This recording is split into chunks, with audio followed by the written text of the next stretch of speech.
Hello and welcome to another episode of Thoughtful Leaders by College Dunia. And today we have Mr. Siddharth Chaturvedi, who is the director at ASIC Group of Universities. So, welcome to College Dunia, sir. Thank you so much.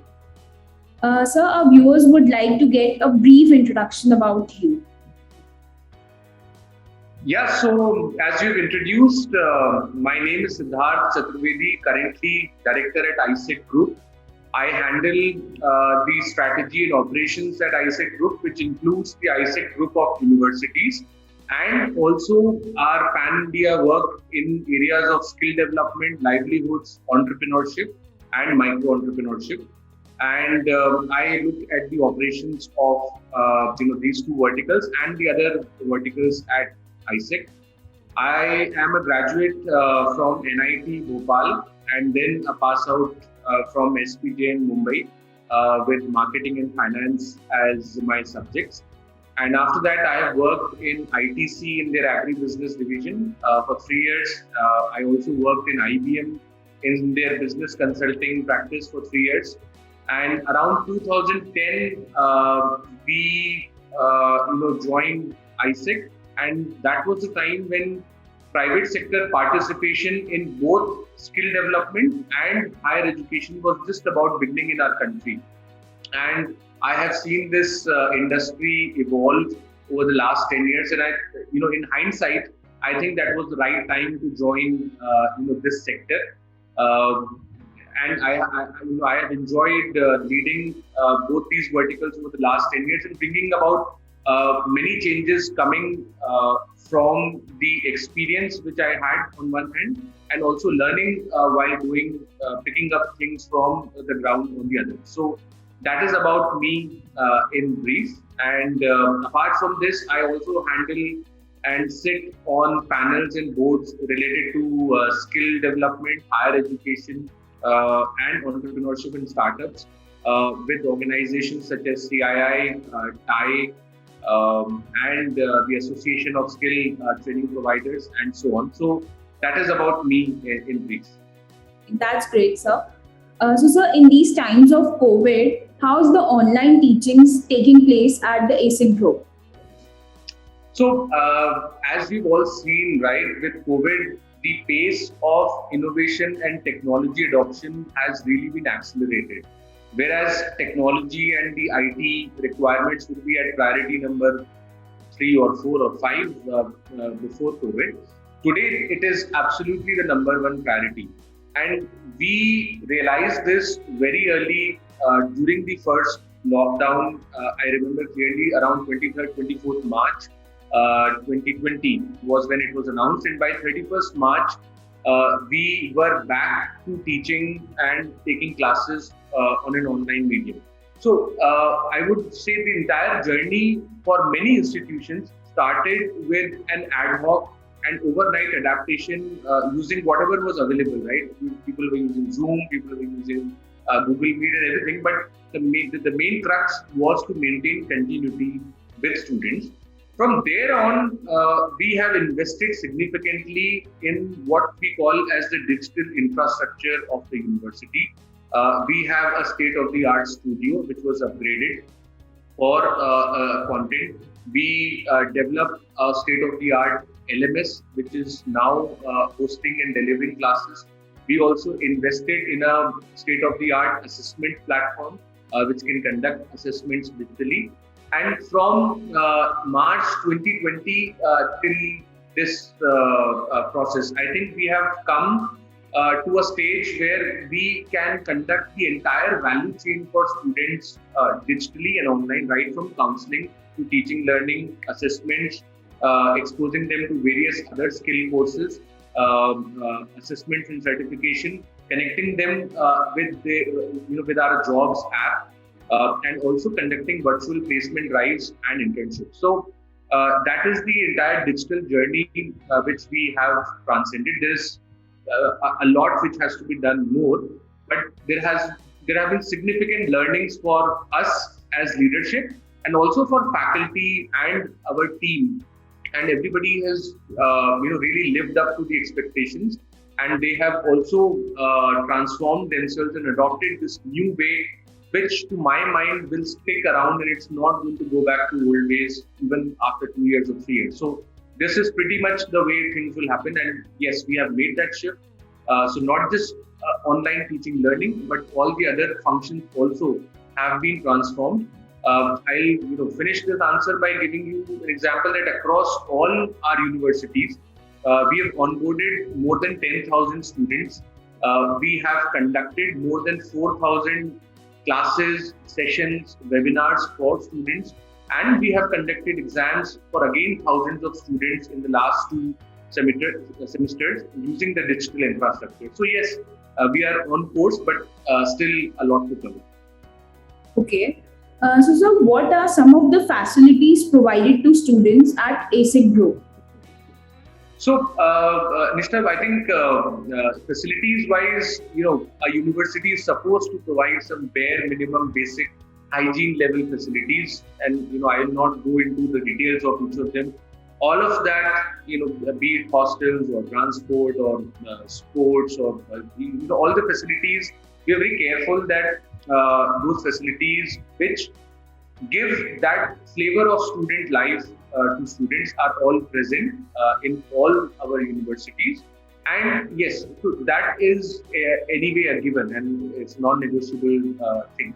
More than that, there are some interesting things. One is the entire exposure onto the incubation and entrepreneurship development track, which I think is our differentiating factor. We being one of the major implementers of the Atal Incubation Center under the Atal Innovation Mission of NITI Aayog in MP. We leverage that incubation center to give this exposure to all students across our universities and campuses. So I would say this facility is a unique one. Apart from that, in terms of sports, I would say we are very particular about that. Me myself, being a sports aficionado, I still play and I take keen interest. So I ensure that the sports infrastructure has to be at par. So a lot has to be covered in that. But at least in two of our universities, we now have a proper cricket ground which hosts matches of the cricket associations of the respective states and so on. So it's not just cricket ground, but all the other sports infrastructure which we are also creating. So second is the sports infrastructure, and third is the concept of centers of excellence.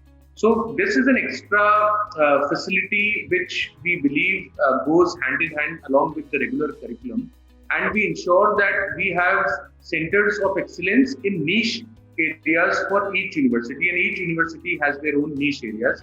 So we come up with these centers of excellence, and all the students get a chance to try their hands-on learning, to get exposed to the best of the labs and equipment and the best of the trainers. So in terms of academics, I think centers of excellence is one model which we are implementing, and there is a long list of partners and we keep adding to it.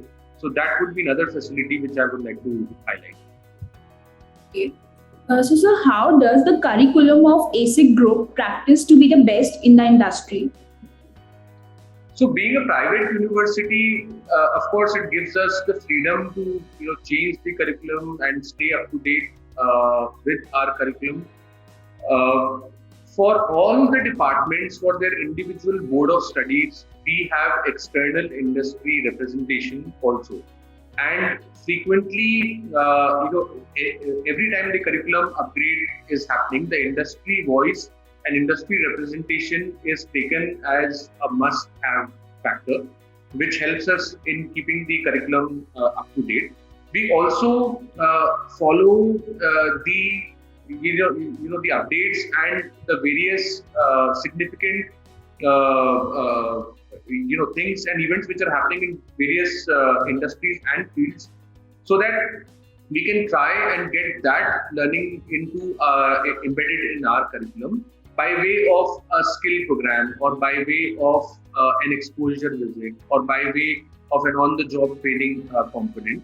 So that is a second method. And third, since we are very closely associated with the skills part of the education value chain. We also make sure that all the qualification packs and the occupational standards which are there for all the industry, we pick up the right relevant qualification packs and embed them in the degree program. So that helps us in getting the latest skill building courses which run along with your semesters. And we've done that kind of mapping, and all our university students are also exposed to the latest in skills which add to their employability. So I would say curriculum upgrade, not just through the traditional route, but also through the skills route, helps us in keeping the students updated. And through this way, we also improve our connect with the industry and get their participation also in the curriculum building process. Okay. So, what are some of the top priorities of ASIC Group in the upcoming 10 years? So, we would like to further our work on some of the foundations or the pillars on which the ISIC Group of universities work. The first being research and innovation.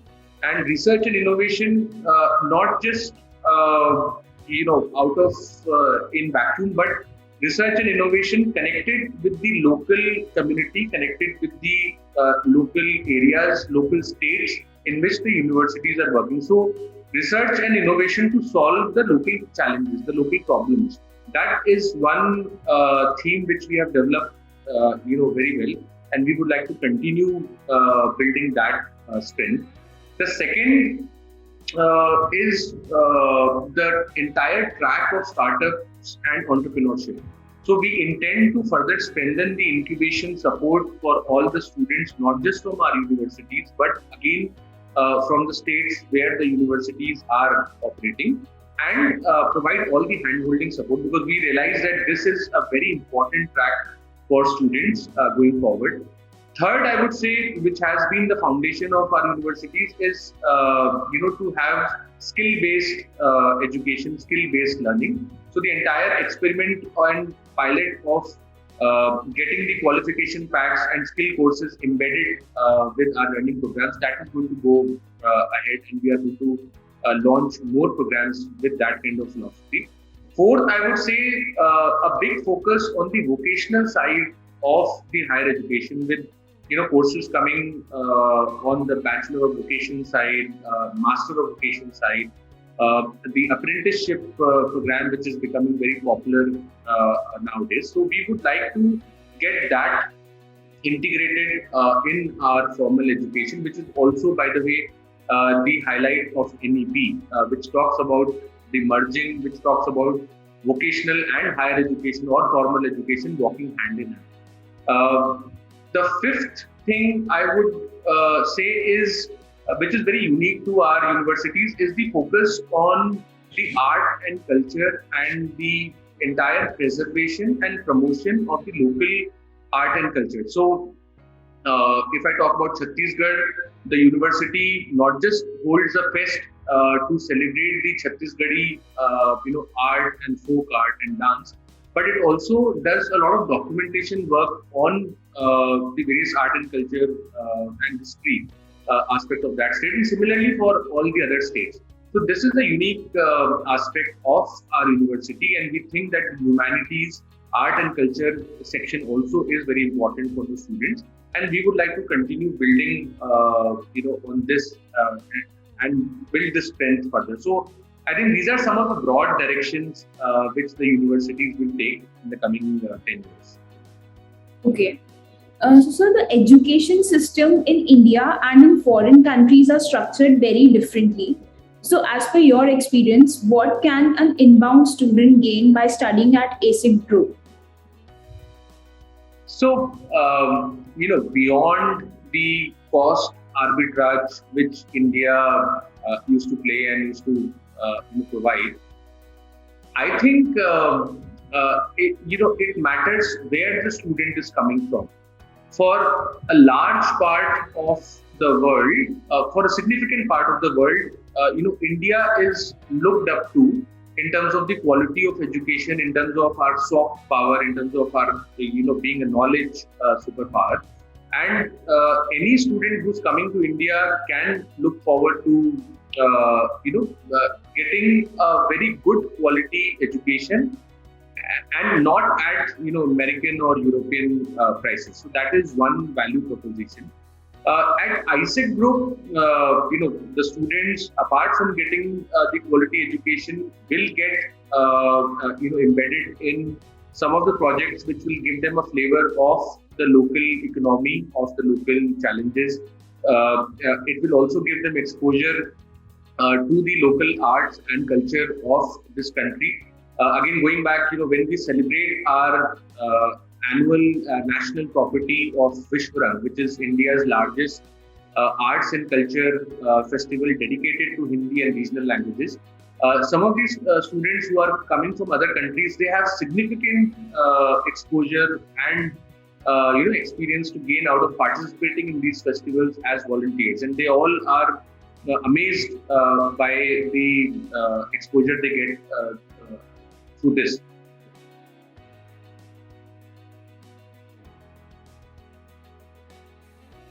On building their entrepreneurial mindset, and if they would like to dabble with and think of doing a startup even when they go back to their country, I have seen that they also do a pilot and gain that kind of knowledge here because of the presence of now a very mature and vibrant startup ecosystem, which they might not get in their own country. So these are some of the highlights, apart from the basic core value of education, which anyway they will receive. These are some of the things which we can promise, and we do promise at ISEC Group of Universities. So, what do you want people, students, to know that they might not know about ISEC Group?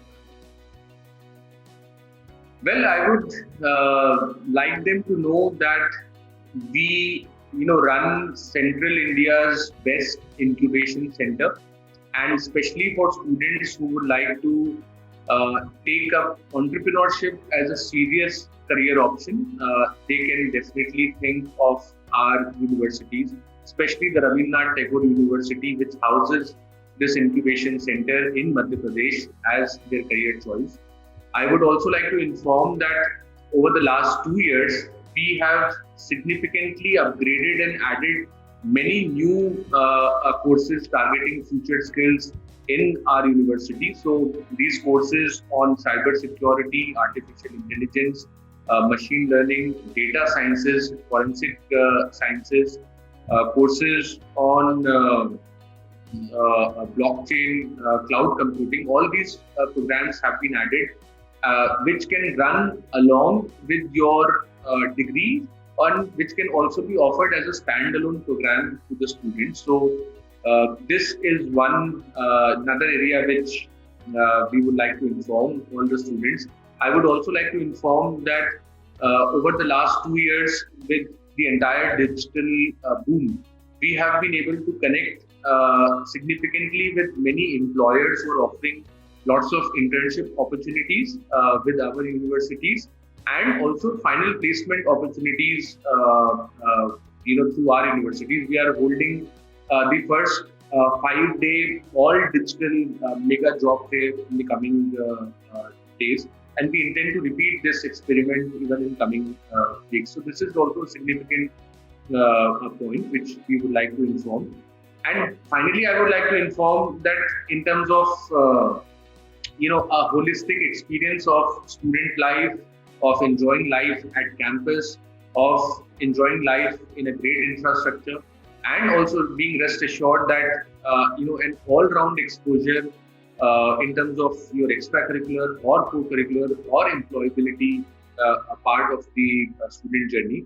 Everything is going to be promised at ISEC Group of Universities, and you are more than welcome to experience all these things in action once you join our university. Okay. So, how do you tend to establish a healthy relationship at your university? So a healthy relationship between the faculty and between the students. faculties, between the students? Yeah. So we have a practice of having small student clubs, which are led by students but mentored by faculty members. And these clubs, there is a club which plans for activities and annual functions and annual fest. There is a club which plans for sports activities. There is a club which also plans for other, maybe they would look at hostels, or they would look at other areas of improvement. So students are an important part of the decision making process, and we always insist on the faculty members also to take students as an equal stakeholder in the decision making process. So by by encouraging this culture over the last few years, we find that there is a healthy relationship between the faculty members and students. Simply because we let the students lead, we let the students, give their ideas in an open environment, and we let the students feel that they are participating in the decision-making process and in all the other improvement aspects for the university. So I think it is important to empower students and give them the opportunity to lead and to experiment and take decisions and back them up. So once this process is followed, it results in a healthy relationship between the faculty and students, which is very important. The other thing is, the escalation matrix is also very clear. I think, nobody can promise that everything is 100% hunky-dory in any of the institutions. So whenever, any escalation happens, students know very clearly whom to escalate and how to escalate the matter. So that again gives them that reassurance and restores their faith that if anything goes wrong, then they know where to escalate, and they will get they'll get a good hearing whenever they do so. So, what is the social outreach at ASIC Group? So ISECT being in itself the leading social enterprise of the country, uh, having a social impact in mind is very, very important to us in whichever work we do. And the same thing has been carried forward in the higher education vertical also. So to start with, all our universities are located in rural or semi-urban areas. So we have intentionally not established universities in the metro towns or even the state capital. So, and that is where we find that the real gap is, and we are able to plug that gap properly. The second thing is, all the universities are, very, very aware socially in terms of what are the challenges, what is the demography like, what is the flavor of the problems or the local, issues around the university. So the second point, after being after having this awareness, is also adopting a few villages around the university campus from the point of view of digital literacy, financial literacy, skill building, skilling camps for women, or even letting the students have an exposure of various facilities at the university. Also giving scholarship to deserving students to study at the university, and also joining hands with other stakeholder process. And we realize that a university can do meaningful work if it works along with the other stakeholders. So we work closely with the district administration also for running any kind of social work in the vicinity of the universities. Very recently, during the COVID times, the student volunteers, the faculty of the universities, each university provided whatever relief they could in terms of providing manpower, or providing volunteers, or providing space for letting the call centers of the state government be set up, or providing COVID relief centers, COVID care centers for patients. So what I would like to say that by the very philosophy, by virtue of philosophy of the parent organization, each of the universities work with a social commitment also. And we don't call it RCSR, but it is the commitment and ingrained in the very definition of a university, which is supposed to work very, very closely with the community in which it is situated. So we understand that responsibility and we work with that social commitment. So please tell us about ASIC Group financial assistance and placement services. So we run an interesting scholarship program called the Shiksha Mitra Scholarship. For this session, the Shiksha Mitra Scholarship offers scholarship worth more than 50 lakh rupees. And this scholarship is directly related to to how the student has scored in his 12th grade, or how needy the student is. And basically, any student who's deserving and cannot afford to pay the fees, we go all out and support such students in terms of letting them take admissions. And the scholarship, Shiksha Mitra scholarship scheme, actually helps all these students in this manner. In terms of placement assistance, an active training and placement cell and office which is handled by a very well experienced and qualified person is there in all the universities. We also get the leverage of working in a scale. So when 5 campuses are pooled together, we are able to call big recruiters, we're able to call very good brands and pool in the resources for their recruitment. So one advantage is that wherever we go out and do job fairs or get placement drives conducted or call the employers, we are able to show good numbers to them so that they are interested in coming and doing a placement drive with us. And this is also a value which we give to the students.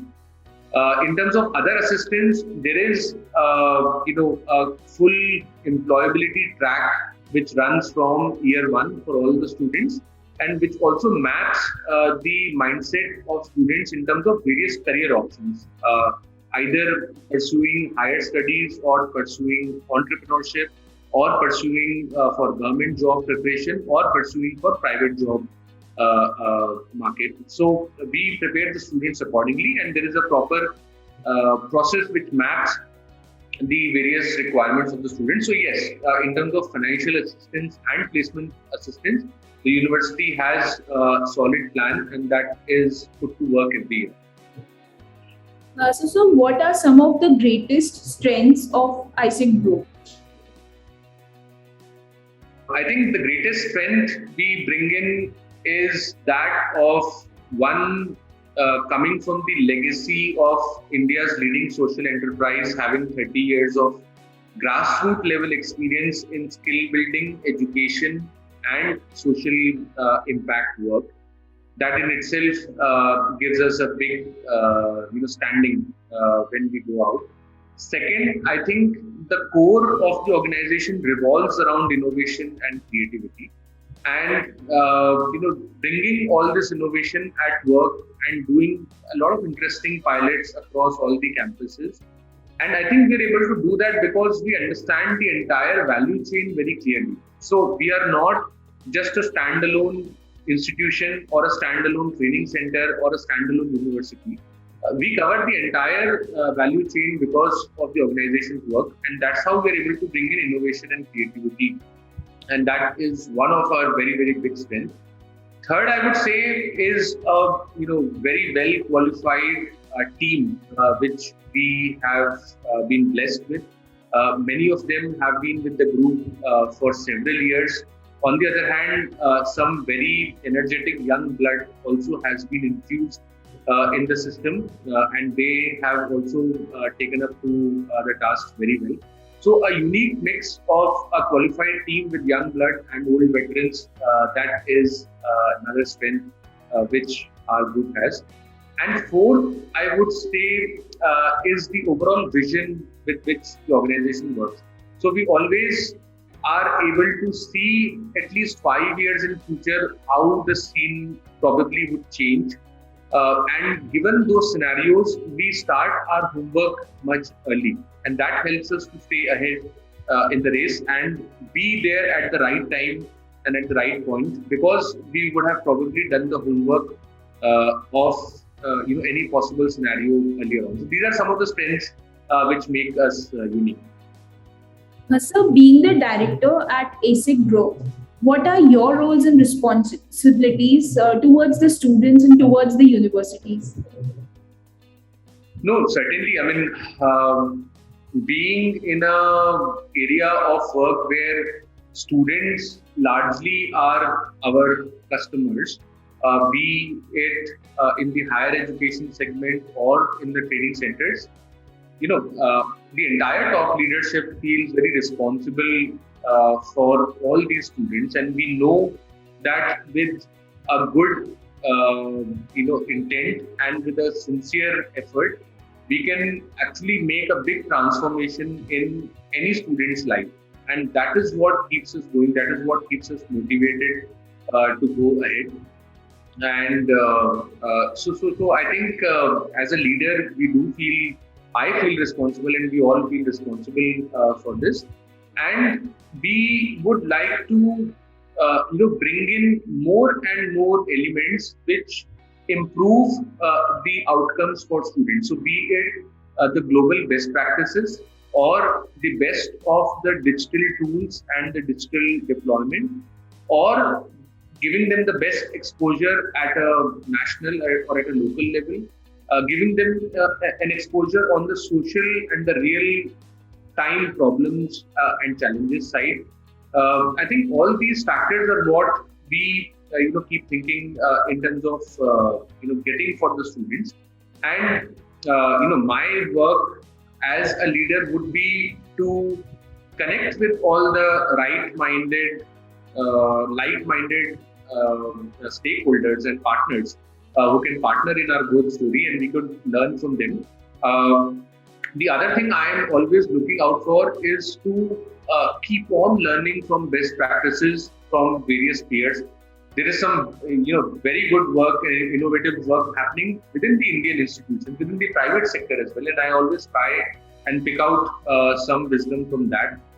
We also like to attend a lot of learning sessions, not just for me but the entire team, so that we can continuously upskill and upgrade our knowledge. So this entire curiosity which we are able to maintain, and this hunger of learning more right at the top level, this is what keeps us going and keeps the leadership vibrant and up to date with what is happening and what is required. So, since the digital education has become a priority, so is the university offering study materials to the students? Yes, as I said, the entire focus, if you just look back, the digital journey started from, just holding a few sessions on the available meeting tools like Zoom and everything, to a point where we now have a proper digital infrastructure and which can manage the entire value chain. The next level of work and growth will come by way of investing in good quality content which can be delivered using this digital infrastructure. So that is the entire process which we are driving. There have been few early wins. There have been some good material which has been developed in-house. We also crowdsourced a lot of content from our stakeholders, from our partners, from faculty members who were internal and external, and we have put that to use in our LMS. But the entire journey now is to map which other programs don't have a good content available and develop good content for that. On the other hand, everything need not be built up afresh. We have also a good knowledge of what is available in the open domain, either from the government side or from the private side. So we are trying to plug that in also in our teaching learning program, so that we are able to provide good all-round quality material when we talk about online learning, because ultimately, people get lost in the tech part of online learning, but ultimately education and learning still remains at the core. So you can build the best digital infrastructure, but it will go waste if you don't have good content and learning material. So that is where our focus is right now. Long way to go, but we know where to reach. So, how does ASIC Group strategize the marketing and administration plans for the universities? So yeah, it's very interesting.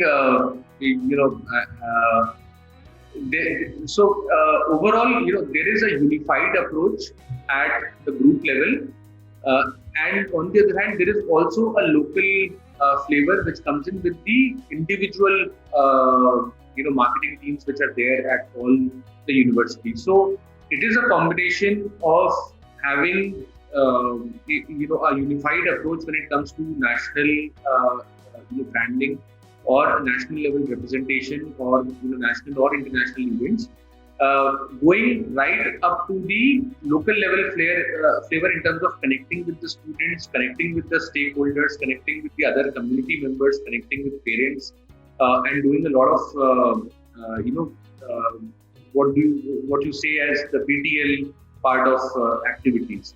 So we now have arrived at a good mix of ATL and BTL campaign for marketing, which involves all the modes, including digital, print, radio, as the standard ones. But it also involves some innovative methods.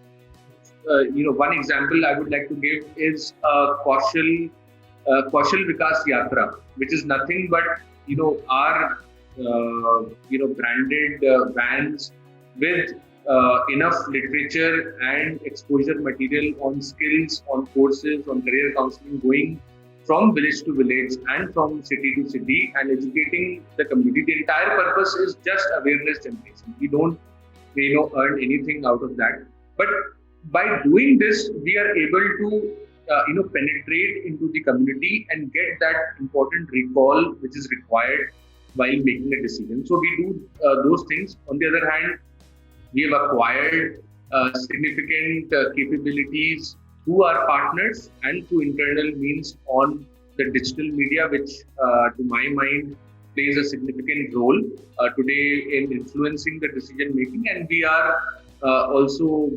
expanding our understanding in that domain as well. So yes, a unified approach coupled with the local team bringing the local flavors in, that is the strategy for marketing at our group. So, any message or suggestion you would like to give to current youth and aspirants? Yes, definitely. It's very unfortunate that the entire circumstances with which in which the entire all of us had to face for the last 1.5 to 2 years. The student community has also borne the brunt of this to a significant extent. There are many challenges on the emotional and mental well-being of students, sometimes their parents also. But my message is at the very simple level that not disrespecting what we've lost during this, that this too shall pass, and we have to count the gains which we have made during this in terms of, on one hand, acquiring the new way of thinking and learning, and suddenly finding that the access to quality learning material and education is expanded.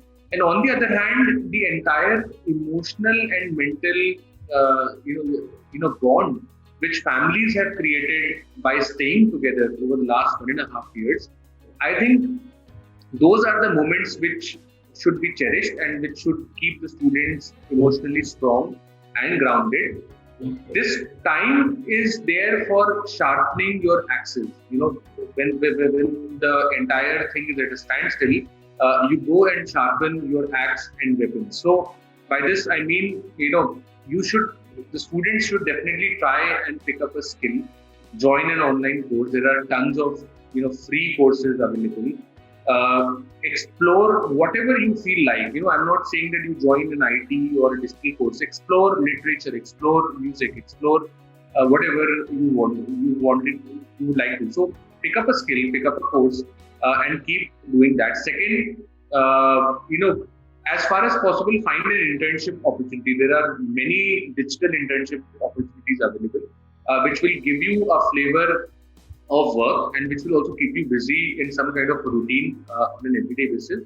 Third, as far as possible, stay in touch with your seniors and anybody else who's already working in the corporate sector or anywhere else to find out what are the challenges and what are the trends which are emerging, what is the shift which is happening in the workforce, and so on. So that is also something which that knowledge. This is the time to acquire that knowledge.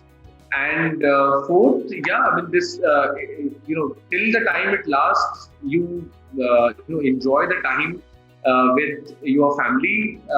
Right now, some of you might be thinking that it's been enough. I need to get out of my house.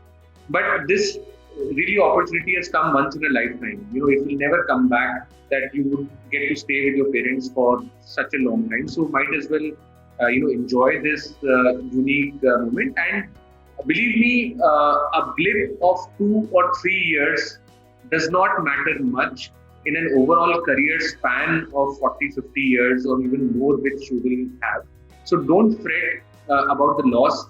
If you are a bright student, if you have the right attitude, you will make up for it going forward in life. So just take this as a bonus time, acquire some new skills and knowledge, and wait when the entire rebound is going to happen, and you should be ready for that moment by that time.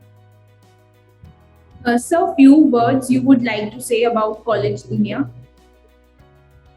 No, I would definitely like to say College Dunia has been a great partner for us. We have picked up and learned many things from College Dunia team.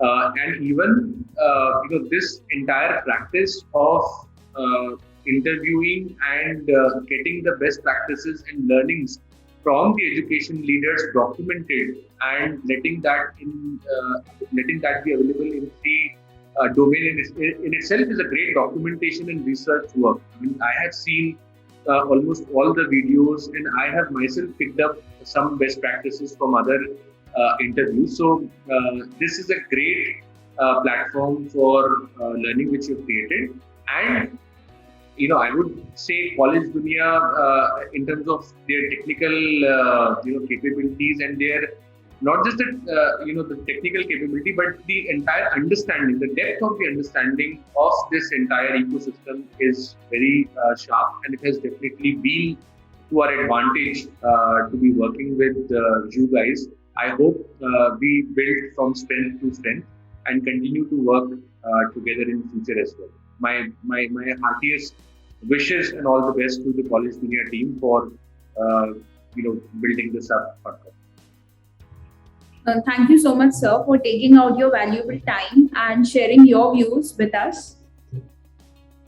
Thank you, Nishtha, and it has been an absolute pleasure coming on this platform and sharing some of the things. While I have been speaking, also, I have actually got quite a few to-do items and ideas. So it was very productive, fruitful for me as well. Thank you so much for having me at this platform. And we look forward to working with you guys in future as well.